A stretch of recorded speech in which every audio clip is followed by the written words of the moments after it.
So, welcome everyone to another math club talk. Today's talk will be given by Saraswata Sensarma of the math third year. It will be about Extrema of log-correlated fields. His interests lie in probability theory in general, and yeah, so over to you. Thank you so much.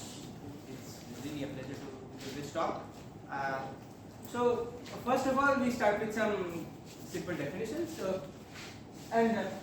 The main purpose of this talk will be really to not give the whole theory of log-correlated fields, but rather present some examples which demonstrate the general behavior. We'll only be focusing on one particular aspect, which is the behavior of the extrema, the maximum in particular. So we'll look at the distribution of the maximum and the expected maximum in various cases.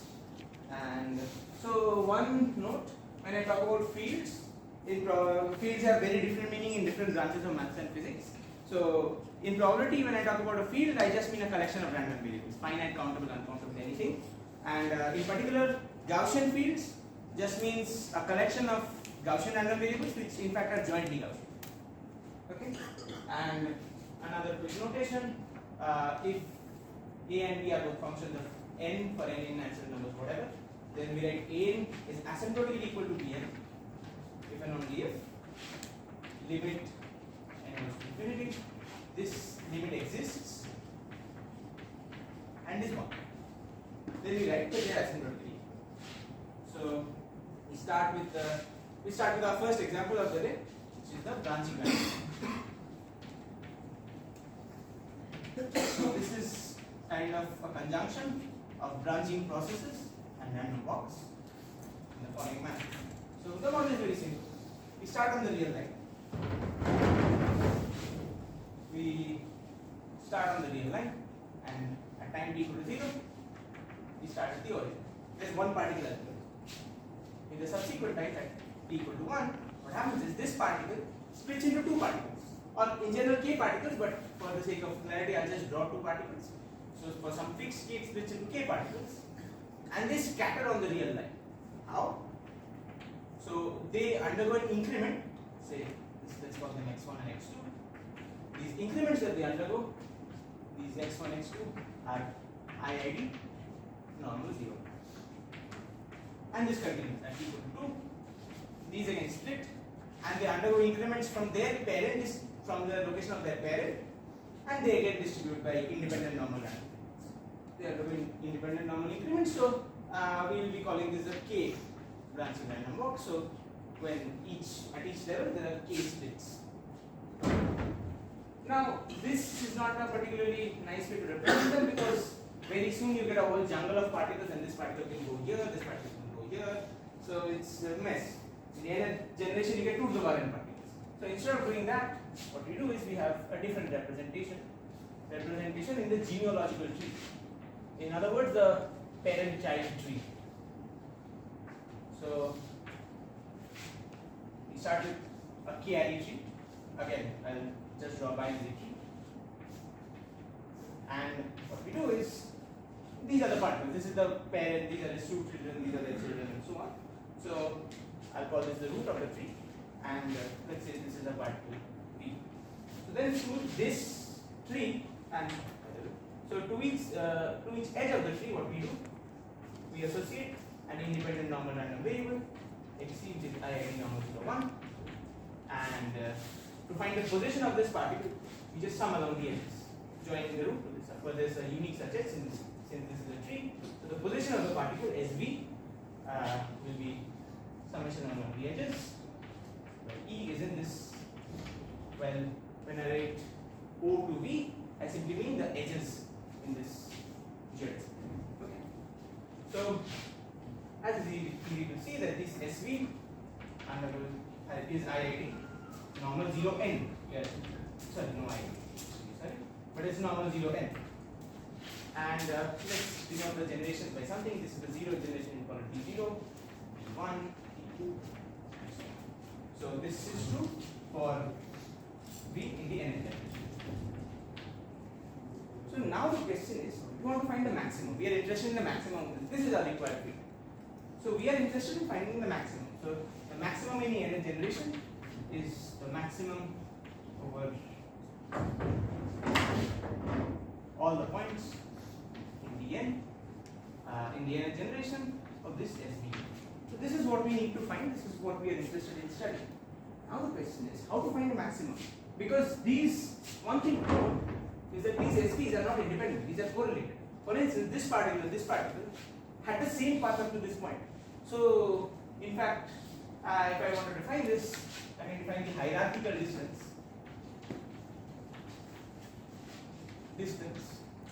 between two particles we end up in the nth generation as dh vw, which is the distance between, say this is v and this is w, which is the distance between this level and the level where they have the most recent common ancestor. So it's the distance between v and the ancestor, the common ancestor, the first common ancestor of v and w. So if this is the distance, it's easy to see that the correlations or the covariance, let's do that, covariance of SB and SW is n minus this distance, because there are this many common random variables in those functions. Now, this is not a particularly easy problem. In fact, it's quite hard to find the maximum of correlated random variables. So we step down to a simpler case. We use this simple exercise to get a feel for it. So we will take. So this is an exercise. We consider y1, y2, y2 to the power n. 2 to the power n many random variables which are distributed IIT normal 0. Sorry, normal 0 n, because the part distribution there is normal 0 n, so we take the same thing and we want to find the maximum. Let's say y star n. Y, you know where it is. So you want to find the maximum of that particular collection of random variables. In order to do that, what we do is we first have a lemma. This lemma is pertaining to the normal distribution. It follows from the normal series. It's pretty straightforward. So probability of, let's use any one of them, y1. Y1 is greater than or equal to nx, or some n, for some n and x. This is asymptotically the same as e to the power minus nx square by 2 divided by square root 2 pi n x. So this is something which is quite easy to verify and for larger useful code. Now, just before we get into the derivation of the maximum, something which might be said is what is the behavior of the typical particle. So let's say it's a typical particle. It follows normal 0 n, which means typically it doesn't go much beyond the standard deviation. It's like mu plus sigma to mu minus sigma, something like that. So typical value is of the order of root n. However, as it would turn out, the maximum is much larger. The maximum of this bunch of particles is whatever we call that Mn, maximum, we have already defined it. So the maximum will look like something of the order of n. And in fact, that is exact, so that will be true in the independent case as well as the log-correlated case. So we can start the proof. You can assume that lemma, that's really easy to prove, just use integration by parts. Okay. So, well, what do we want to find? We want to find the distribution of this y star. Okay. You already have a feeling that it will be linear. So let's say probability of y star greater than or equal to nx. That is true if and only if all the that's true if and only if all the particles are less.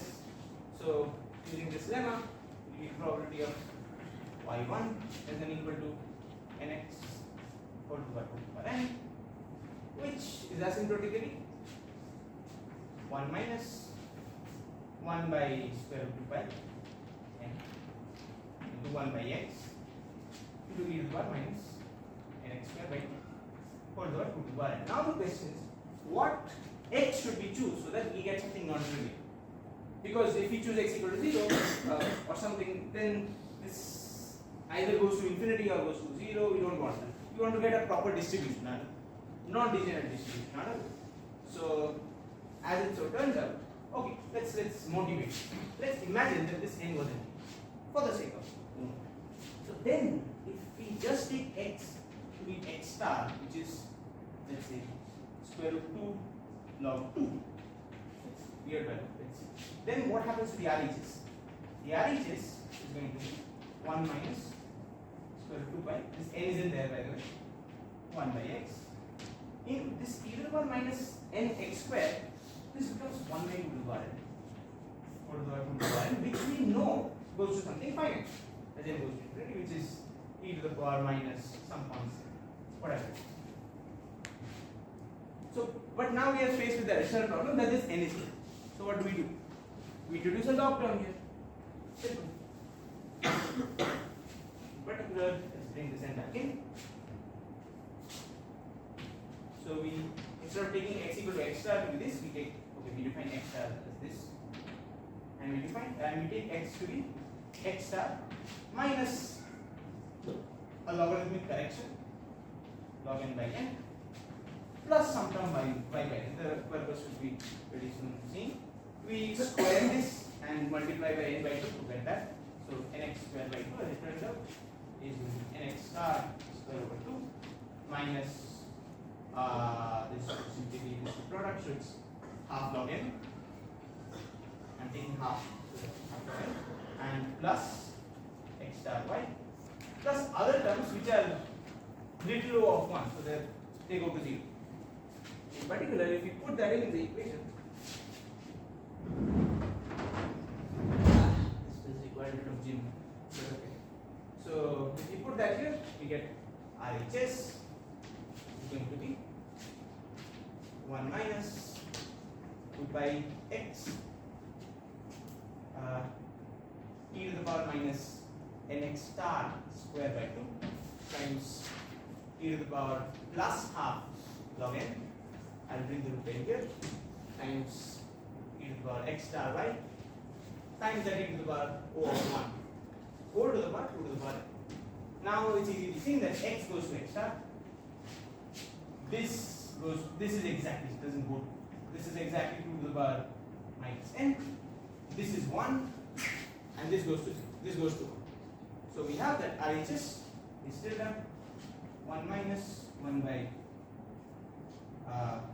x star square root 2 pi 2 to the power minus n e to the power x star y whole to the power 2 to the power n, which, as we all know from high school, this is minus, goes to e to the power minus 1 by x star square root 2 pi, whatever, it goes to some distribution, some non-trivial distribution, e to the power x star. So, I'm sorry for doing this elaborate computation on the board, but this is something that we use, this is not this computation, but the idea. Yeah. Once we get that exponential to 1 minus y, 1 by 2 over 2 pi n by 1 by x, whatever, we got to do by n. Why don't we just exponentially approximate there and get the, like 1 minus x to the power n is less than equal to e to the power minus something, x something. Sorry, I didn't know. So if you have 1 minus x to the power n, you can approximate it like upper bound will be e to the power minus x something, right? You can, if you just put that there, like, is that the same expression we get for x? No, because this is not x, this is also goes as n, this is also exponential. So, like this term, No, not here. It's directly there. here? This, Yeah, but there's an n here and there's an n here also. So just bounding it simply wouldn't. Oh, I see. Yeah, I mean maybe that works. I don't know, but I'm trying this way out. So what have we got here? So that's a very elaborate computation, but what did we really get? Alright. So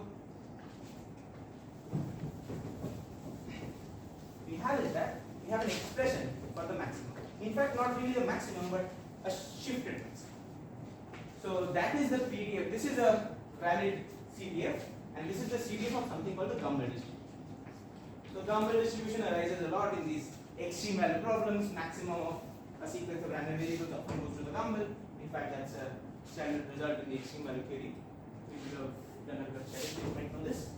But so what we have got is the probability that not we meant is y star, and in fact y star depends on n, so I'll just call y star n minus. Let's see if we just put in the value of x, you'll get this n x star minus a half log n is equal to y. This approaches this whatever the boundary is. In other words, we know that this random variable y n star minus this, which is n x star minus half x star log n, converges in distribution to the counter. In particular, the expectation of in is going to be this thing, n x star, writing it again and again, but log n plus some order 1. This will be the template for almost all the results that you obtain in today's talk, obtain or discuss, and that's why I wanted to show it to you once explicitly how it comes. In the independent case, we can just compute it, but in the cases that will come now, we cannot. So, what about the branching random walk? This is the independent case that nothing to do with the branching random walk, except that it's pointwise the same. Now the question is, what happens in the branching? So, one thing I would like you to have a feel for is, when I talk about log-correlated fields, in general they are weakly correlated. So, it's not that their correlation is so big that they have very different behavior of the maximum. Their behavior of the maximum resembles this. And in fact, I had that Mn was the maximum in the branching random walk case. It turns out the expectation of Mn has a very similar form, which in fact it has the same linear term, so it's not much difference, but the logarithmic term. What is not a big surprise is that this will be less, right? Because if you have a bunch of random variables which are not correlated, then maximum will be larger. If they are correlated, they behave like a single random variable, which is much smaller. We saw that it's order of square root n. So, taking the extreme cases, it's easy to see that more correlation implies less expected maximum. In fact, there will be a theorem later. So, and in fact, this Mn minus the expectation, again, just like this, goes to a random variable which is not exactly number, it's something called the randomly shifted number, but whatever. It goes to some random variable. Question is, why is this? Is there some simple way? Like this proof is non-trivial, by the way. This was proven in 2009. Yeah, this was proven in 2011, and the model has been known since 1976. So these results are non-trivial. The question is there some quick way to see this factor? Why this factor 3 by 2 is coming instead of the factor half? So I have a small intuitive explanation here. Is that okay? We go back to the model where we trace exactly where the particles go in the branching random walk. So let's say this is the branching random walk, and this guy is the maximum. This guy wins this. So the question is, since in the normal distribution you can't go very far with large probability, it's very likely this guy was always winning the race. It's not that it was last and suddenly it came first. That is very unlikely. So with large probability, this guy was always above a certain linear threshold. So just keep that in mind. But so we have this result for and so consider random walk. Just keep that in mind and consider random walk. So this SVDD is a random walk. It's summation of these x's e along the axis, right? So what is the probability that eventually SV is k after n steps? By the central limit theorem, we know it's something of the order of 1 by root. Whatever it is, it's of the order of 1 by square root because of the scaling factor. This follows normal 0 and so on. However, if I insist that along the way it reached k, but along the way it was never 0, it was always positive, then as it turns out, there's something called the Ballot theorem, which many people might be familiar with. It goes as in fact k plus 1 by n to the 3 halves. See, square root n 3 halves. This is exactly the fact that it was always winning essentially translates to, if you look in this direction, it always being above a certain linear threshold, and that's where the factor 3 halves come. Because when we are saying this is a branching random walk, we are essentially saying it never went below a certain threshold. Okay, and this is the maximum. So that's one explanation for it, but this paper is like 30 pages long, so I don't think I can explain the full picture. So that's all about the branching random walk. If anybody has any questions. How if you know by distribution converges to counter, how do you know the moment converges? The first one in the the first moment, I think, doesn't the first moment there are proofs that it will converge. In fact, we can start from here. Yeah. So, but your proof doesn't work. The same proof will work because the excess, the probability that it's larger than expectation by n falls off exponentially. So that will give us the result. So yeah. So since it falls off exponentially, it's integrable, and then we use polar limits. Fine. So no more questions for this?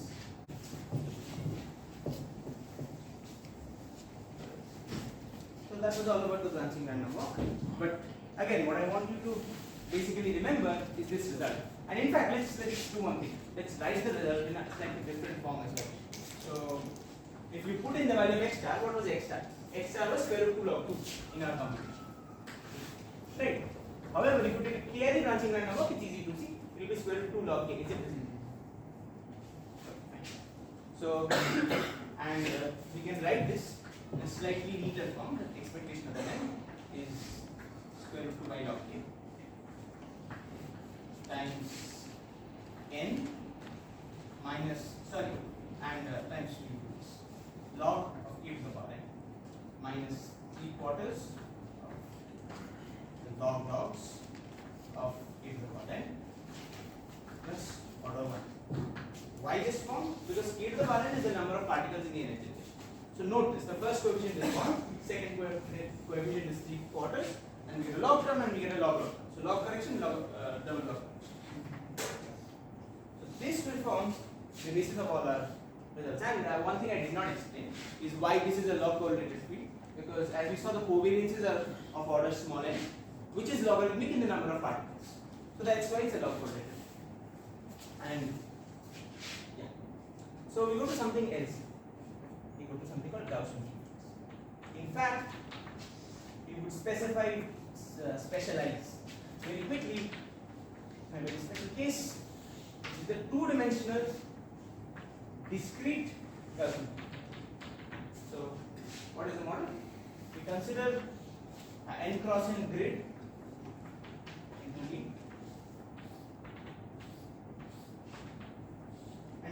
and we define a field on this, which basically means to each point on this grid we will define a random variable. A little bit of notation. We'll call this graph V and En, the notation, and the boundary of the graph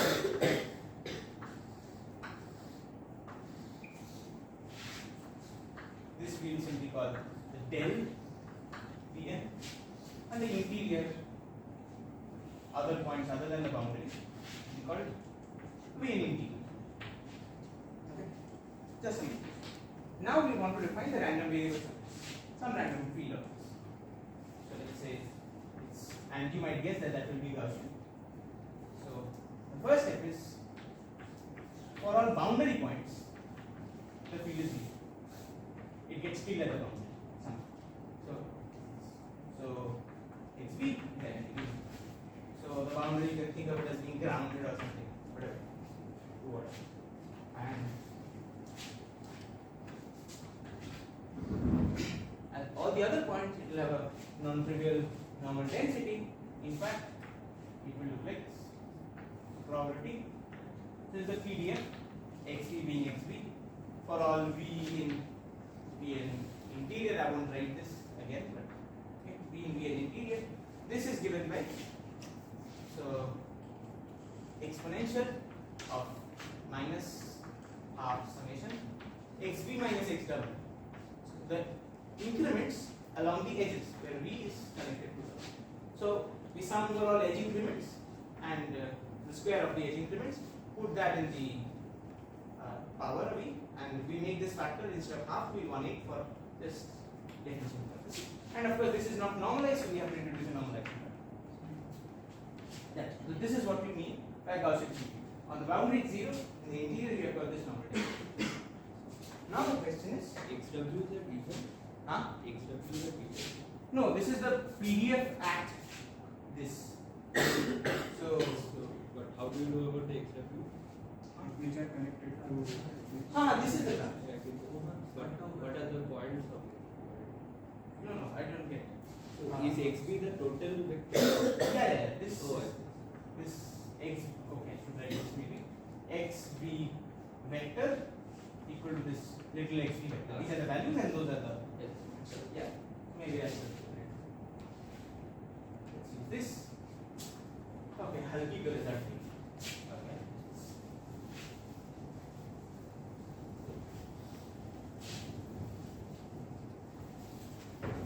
So that you can see that is a form of multiplicative Gaussian takes. In particular, we have this probability xb to xb. This is a normalization by the exponential times this half of x transpose delta x, where x is this vector. X is just xv, v is all the variables. So this is the form, and the inverse of this delta due to the covariance. Now in this case, delta takes a very particular form. So delta VW would be equal to 1 if v equal to W. Minus 1/4 if v is not equal to W but is connected to W, and 0 otherwise. So in particular, this is the Laplacian of the random walk on this graph, which is still at the boundary. If you don't know what that is, don't have to. But in particular, the inverse of the Laplacian gives us the Green's function of this particular random walk. Now, all we need to know is that the Green's function is a sufficiently important quantity that it has been studied to its depth. In particular, we know exactly how the Green's functions behave on such 2D lattices. So this was a theorem. This is a very classically known theorem. This is proved using estimates of heating times on random walks. But the theorem is that the Green's function for, okay, one thing I should say, for V and W away from the boundary, from this delta Vn, we have the Green's function, the g of Vw, to be this, be approximately the sum, small fractions, but doesn't matter. So 2 by pi log n minus minus log plus of the distance between V and W. So this distance is the Euclidean distance between 2 points V and W here. And this log plus just means if V equal to W, take this to be 0. So again you see the log-correlated structure. This is again a log-correlated field. In particular, Gaussian free fields are log-correlated only in 2 dimensions. In high dimensions, there are different forms of this Green's function. So 1 dimensional Green's function is an order n function. 2 dimension it's order log n. From 3 dimension onwards, it's bounded by a constant.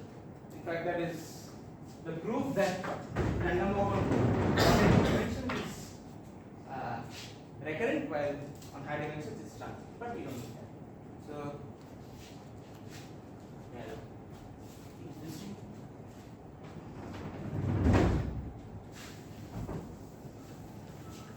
So now what we want to do is we wish to again find the maximum. So let's define it. Let's define for our correction xp, let's define xn star. Everything depends on this capital N, what size of the graph we are taking, and in the end we want to analyze how the expectation grows with n and so on. So this xn star, let's say, is the maximum of xv for all v. Oh, by the way, one thing I should say, what do I mean by away from the boundary? I simply mean that we're sitting in a box of size n by 2 n by 2. Okay? Half the size. So that's what I mean by away from the boundary. And variances, again, v equal to w, that log plus is 0. So variances also go like 2 by pi log n. We want to again find the maximum. Now, there is a very beautiful theorem which helps us compute maximums of Gaussian fields. Any Gaussian field you have, and this is also a zero mean Gaussian field because it's x transpose delta x, so there is no mean. So, we have the following beautiful theorem from the theory of Gaussian processes called the Sudakov-Fernique inequality. Okay. Which the statement is also really intuitive. So let's say xv over some set, some say v in v, and over the same set of yv are two zero mean Gaussian fields. Zero mean Gaussian fields then as it turns out, the following holds, that the variation in the field, and the variation in the field x, so xv minus xw square, is always dominated by the variation in the field y. So y has lesser correlations and varies more, then the expected maximum of this is dominated by the expected maximum of y. Expected maximum of xv is less than equal to maximum of y. So this is the theorem I was referring to previously, that the more the variation, the more the expected maximum, and this is fairly intuitive. In the non-Gaussian cases, you can have very pathological counterexamples, but in the Gaussian case, it's a theorem. You cannot have that. That's the best part about Gaussian, everything works out. So now, we want to use this to find the expectation. In particular, let's write out the expectation what it will be, and it will be again exactly of this form. So, as it will turn out, that for the Gaussian field, it's again a log-correlated field. So, the expectation of the maximum, what derived denoted by x and star, is again of this form, that is with the of course with a factor in front. This can be taken away by just scaling square root of 2 pi log of n square. There are n square many particles in the Gaussian field, minus 3/4 log n square plus some other points. Now we will give a proof. In fact, the proof will involve the result from branching processes and using the Sudakov-Fernique. So, but we won't be able to give a proof of the entire thing. We'll give a proof of this. There is an upper one. Now,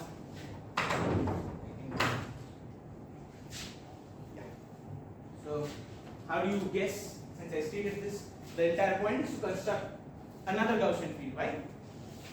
Whose expected maximum somehow we can compute such that that has a larger variation than this field.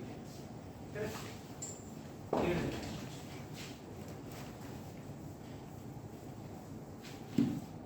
We start from a 4-alley branching process. Each step we have 4 branches. So, and okay, let's first fix this capital N. This is the size of the Gaussian field on the mid of the graph of the Gaussian field. We take to be 2 to the power small n for some smaller, which is an integer.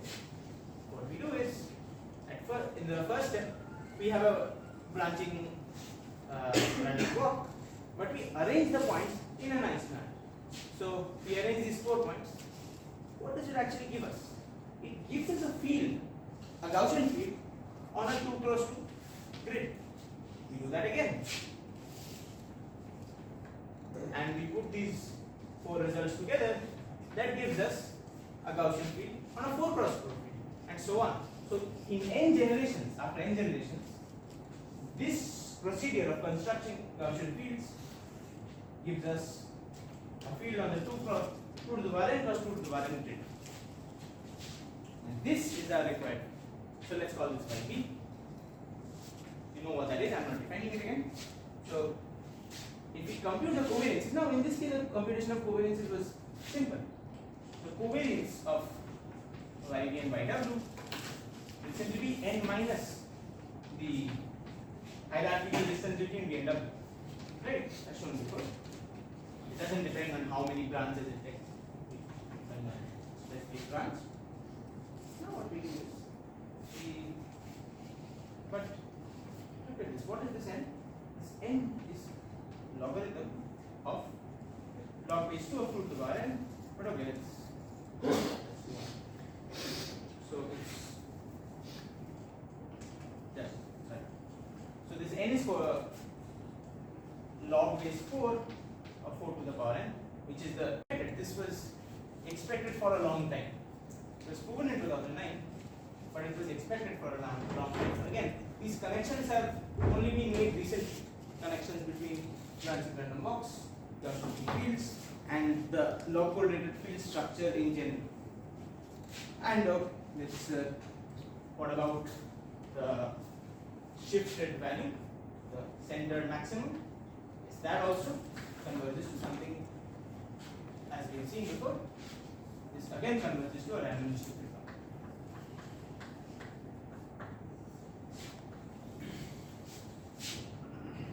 Okay, so are there any questions?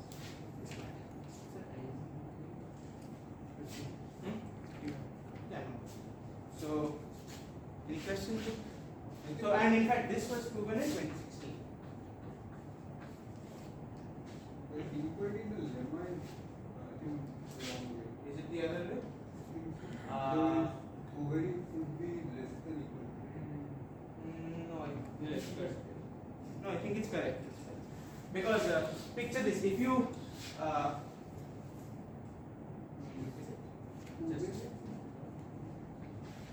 if you have say 2 points which are if you have 2 points which are more than 2 to the power n apart in Euclidean distance, you cannot have them in the same branch because all points from the same branch are within distance 2 to the power n of themselves. So not from the same branch but same big branch. Whatever. So I think it's correct. And now this, although I proved it for 2-dimensional Gaussian free fields, which are an example of log-correlated Gaussian fields, and for branching random box, this has such results where both of these arrays have been proven for a much Covariance inequality would be different. Then covariance inequality. Actually, yeah, I understand what you mean. That is would be the upper limit. yeah. Then the variation would be. Then the variation is correct. I'm sorry. Yes. The covariance is less, hence the variation is more. This is. So what I was saying is such results have been proven for a much bigger class of Gaussian log-correlated Gaussian fields. Log-correlated Gaussian fields on any lattice by Zetuni, Dean, and Roy. Not Bartholomew Roy. This is Rishidip Roy from alumnus of ISI. He's currently in Bangalore. That is 2017. So this is more or less the classic. This is more or less a theory of log-correlated Gaussian fields which are exactly log-correlated. However, similar behavior is exhibited in many other fields. As it turns out, there are many other processes you can define which exhibit similar behavior. So people are trying to somehow integrate those kinds of processes into our existing field, into our existing theory of log-correlated fields. And as is observed, those processes are not exactly log-correlated fields, but they approach log-correlated behavior in the limit. So, I'll try to give an example of one of them, maybe 2.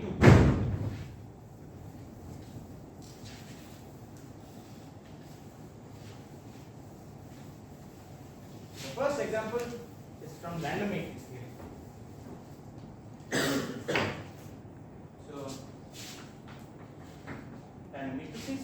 We start from this group, the unitary matrices of size n, which is defined as the matrices in M and C, the matrices with capital N C, such that U star and U star U are both identity, where the star is the adjoint of, or the conjugate transpose of the matrix. Such matrices are called unitary matrices, and so what we do is, this is slightly, people might think it's a dubious, that we choose a matrix uniformly at random from this set. Now as it turns out, this can be done because this UN is forms something called a compact Hebrew, which means we can define a uniform measure, technically speaking, a bivariant Haar measure. We can define. So there is some way of choosing. There is some nice way of choosing a matrix uniformly at random from this set. Okay. And then we construct a field. So what we do is we have our entire this circle on the complex plane, mod z less than or equal to 1, and we have the boundary. So we call the boundary, we denote the boundary by T, which is the set mod z equal to. Okay. So we define the field as follows for n. N is, okay, you can in your mentally just remove this n, so keep bugging us. So at the point z in this, let's call the entire circle some d. For z in d, we define phi z as follows: to be the logarithm of the modulus of the characteristic polynomial of the matrix at this point, which is the determinant of zi minus, where u is chosen uniformly at random in such a manner. So this is a random variable, and unlike the previous cases, it's not a discrete field. This field is uncountably many points. It's from this entire set. So this particular field is something called the CUE, the circular unitary ensemble.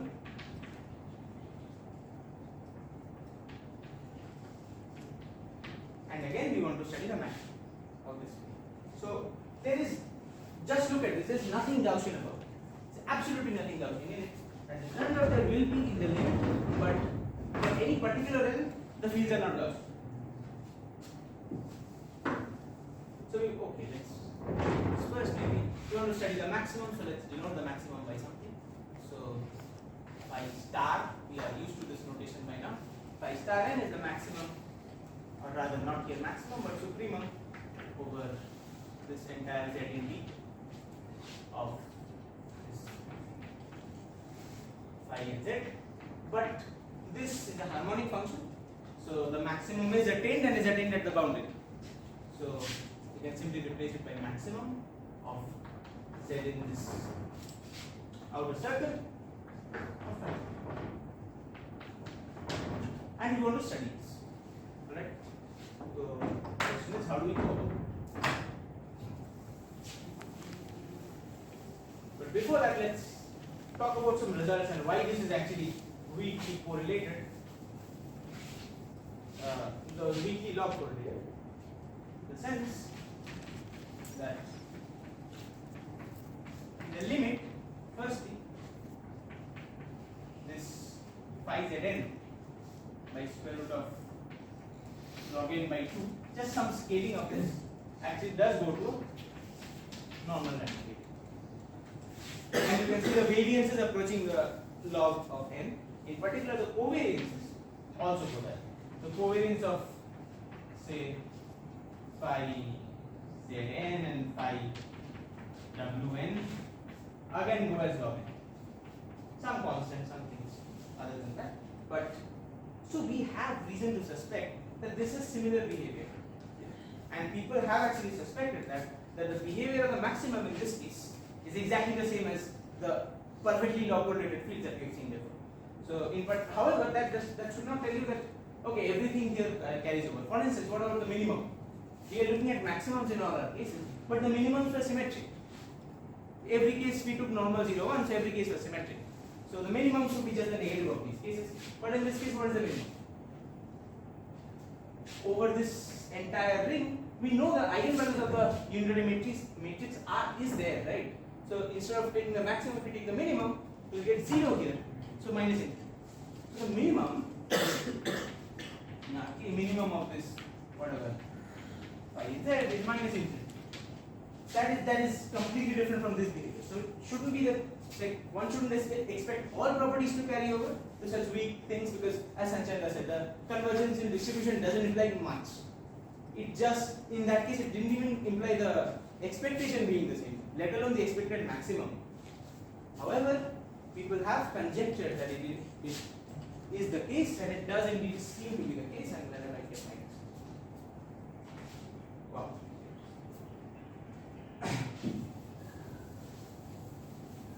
So now we are getting into the more speculative zone. Those things are proven, and this thing is a conjecture. Fedorov, Keating.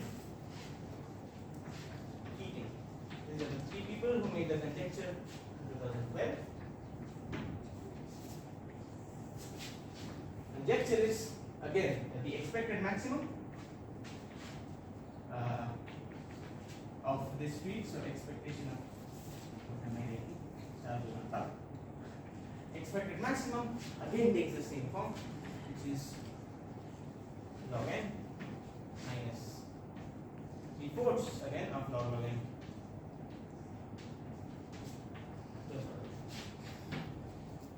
Not just that, the distribution, also talks about the distribution of convergence, expectation of phi star. This doesn't go to exactly a gumbel, but it goes to sum of two independent gumbel distributions. So this is the conjecture. A lot of progress has been made. For instance, we know this term is correct, that there is a 1 here. We know this term is correct. We know that this converges to something, and the most recent result is this converges to a convolution of one gumbel and something independent of that. So we know this. We don't know the distribution of W, but everything is equal. And and also we have shown that the expectation looks like this because of tightness. But we know this holds, and the most recent result is in 2022. So we just don't know the distribution of this W, which should be there soon. So we are seeing this field develop and develop very fast. So finally, one more example, which might be more interesting to the number theorists out here, is of course of the Riemann zeta function. No talk end with the reference to the Riemann zeta function. So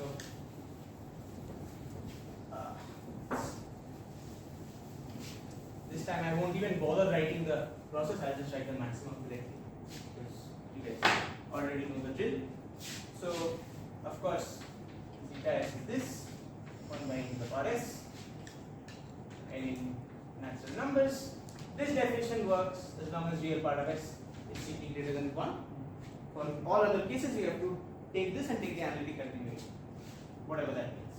But so what we have is we'll be looking at the Riemann zeta function on precisely the critical line, the line is equal to half the cycle. Okay. And we'll be looking at whether it increases, decreases. What about the maximums? We know all the, maybe the zeros are all here, but what about the maximum? In particular, we'll have the following process. So fix t, okay, and choose tau, a random variable, uniformly at random between t and t. Let's just change it slightly, between e to the power t and twice e to the power t.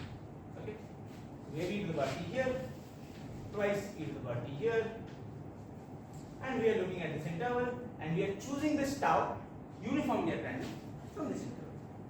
Okay, how do we do this? We look at the following maximum. I am just going straight to the maximum. So the maximum of this function, of the logarithm again, of zeta, of we are looking at the like half plus I. So half plus I, tau plus h. We were there at tau, but we look at slight perturbations, and the maximum is taken over h, a real number, mod h is equal to 1. So since we have this tau, and we look at a neighborhood of size 2 around h, and we take the maximum over that. Okay. So let's call this something capital M n. I've used this notation multiple times, but hopefully it makes sense. Oh, not n, t. There's no n. Again, as it turns out, so I have not defined the field, but you can define the field from this maximum over what I am taking. So you take that and make it the field. But again, as it turns out, the field is weakly log-correlated, and the expected maximum behaves exactly the way we conjectured. We did conjecture, and this is another one of Philadelphia and Keating's conjectures. So they laid out multiple conjectures in the same paper in 2012. Another empirical conjecture that this again behaves exactly like a log-correlated field, almost exactly like a log-correlated field. That is the expectation of this empty is not empty, but that will be, let's see, some constant is there. Okay, no constant. Fine. So again, log t, the other coefficient is 3 quadrants log log t plus an order 1, and the maximum minus expected maximum in distribution converges to one bundle and some other distribution. It's a known distribution, that's why it's a conjecture. But yeah, so this we have not made that much headway in, but we know that this is true. And this 3/4, whether this coefficient is true or not, there is still a question going on. In fact, the most recent result I think is 2021, and that has given an upper bound. Just like we give an upper bound, in general it turns out giving upper bounds is easier. They give an upper bound which is consistent, which is exactly, they have proven this. And in fact, in the paper they said this is figure of proof of FHK 1. So they said the second paper is coming out soon. Let's hope it comes out very soon. And then we'll have both sides, and then we'll have this maybe. So what did I try to get? This was a mixture of technical and expository talk, right? So what was I trying to get at? What I was trying to get at is to show some examples of an existing theory which was developed to its near completion in 2017, which is very recent, and then show some possible extensions. Maybe somebody will come along and prove, okay, the maximum always behaves like this, even for weakly log-correlated fields, which go to log-correlated behavior. So we might be seeing a birth of a new theory, a birth of a new theorem, and this is, believe me, a wonderful time to be a probabilist. Thank you. So,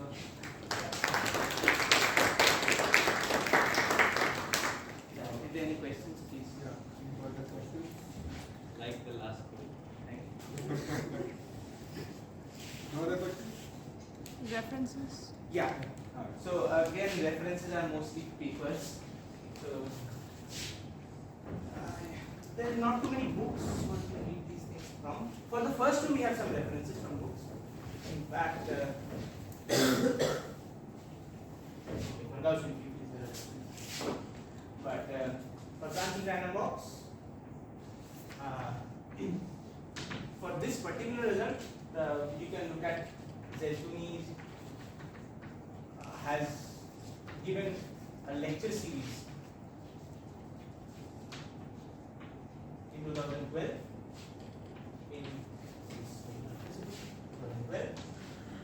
at St. Petersburg, University, and the name is, I think, branching random walks and Gaussian fields. So the first 2/3 of the talk, which were focused on branching random walks and Gaussian fields, were mostly from K. Some things were extra, but mostly you can find everything here. And there is a very nice reference on just branching random walks, because firstly I did not talk much about branching random walks. I specialized to a very simple case, that at each level there are exactly k branches, and the distribution, the increment distributions are normal. But of course one can talk about it in much more generality. So it doesn't have to stick into exactly k particles, we can have a distribution there. So that then gives something called a Galton-Watson.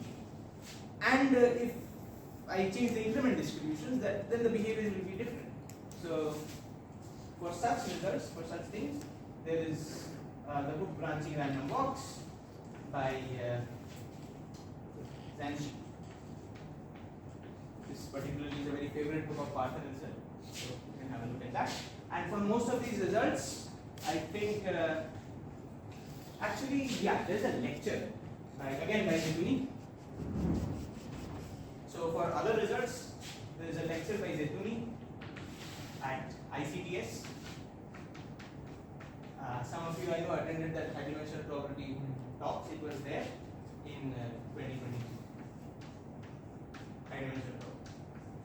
So these are the main 3 references. If you want to go look up these papers, just search figure of irritating conjecture. There will be like 5-6 papers coming up at least. And yeah, that's No other questions? Any other questions? Couldn't see any year of 19 in your. Huh? Couldn't see any year of 19. What is 1 name? Everything scientific. Yeah. Years. Yeah. Very sad. There were results. I mean, actually, this was to the. Wait, just a second. So one result was there, which was in 2019. I think. No. What? Before 2000. Before Oh no, nothing before 2000. No 1900 stuff. The models were known since. Yeah. In fact, this random matrix model was introduced in I think 1950s by Freeman Dyson. He was doing some statistical physics, as one does, and probability model pops up. So he defined this particular C with a circular unitary ensemble. And this Riemann zeta function, I think this one is recent. This model definition. So all models are in 1900, results are in 2000s.